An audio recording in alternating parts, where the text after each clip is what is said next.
ubundi birashoboka ko waba urimo uragendana n'umuntu akaza kubaho ibyago, wa muntu muri kugendana akaba yakubitwa n'inkuba bitewe n'ibihe murimo, bitewe n'ibihe by'imvura cyangwa se ibihe nyine by'imirabyo myinshi cyangwa se inkuba nyinshi zikubita. Icyo gihe ntabwo uzamureka ngo wirukanke umusiga aho ngaho, ahubwo hari ubutabazi bw'ibanze ushobora kumukorera maze ukamutabara mu gihe agitegereje wenda kujya kwa muganga kugira ngo akorerwe ibindi bizami byihariye. Muri ibyo ngibyo rero harimo ibimera ushobora gukoresha.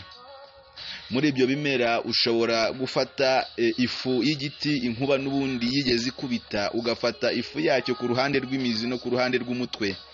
Ya fu uba uyifite urayimusiga ndetse ukayishyira mu mazi ukamumenaho amazi irimo. Ikindi ushobora gufata ikimera bita gangabukare gikunze kwera cyane mu bishanga. Gangabukare ukayivuguta ukamukamurira imitonyi 2 cyangwa se 3 mu kanwa, mu mazuru, ndetse ukamusiga mu gituza no mu bitugu ndetse no ku maguru ukamugangahura. Wafata umugombe ndetse nawo ukawukoresha muri ubwo buryo. Ikindi ushobora gufata umuhanura nkuba ndetse uvanze n'umugombe nabyo ukabikoresha muri ubwo buryo. Ikindi nanone ushobora gufata mukuru, ariko mukuru yayindi maze nk'imyaka nk'ijana cyangwa se 100 iri mu butaka, iba yarabaye nk'umukara imeze nk'umumbati. Iyo ngiyo akaba ari nayo ugaba wafata agafu kayo ukagashyira mu mazi, amazi ukayamumenaho, hanyuma ugafata n'akagafu kayo gakibuka kamushyira mu kanwa. Ikindi wakora wafata isubyo ukarishyira mu mazi, hanyuma y'amazi ukayamumenaho. Ikindi nanone ukamusiga rya subyo mu gituza, mu gahanga, mu bitugu nanone no ku maguru, kandi ukamuha no ku mitonyi y'amazi rya subyo ririmo, ukayamunywesha, ukayamushyira mu kanwa.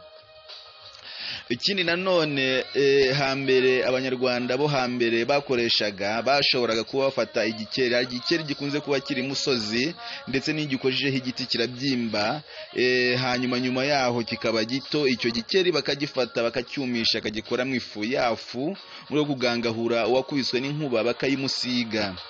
Hagati aho ngaho rero nk'uko nari mbabwiye, hamwe no kumunywesha isubyo, mukuru, gangabukare, umugombe ndetse n'ibindi, wakora byinshi kuri we, harimo ndetse n'ibyo kwifashisha muri ibyo bimera mu kubimusiga wifashishije se amavuta y'inka. Nanone kandi wafata umurayi ukawuvanga n'amavuta y'inka ukawumusiga, ndetse ugafata kuri wa murayi nanone ukawumunyweshaho uri mutuzi.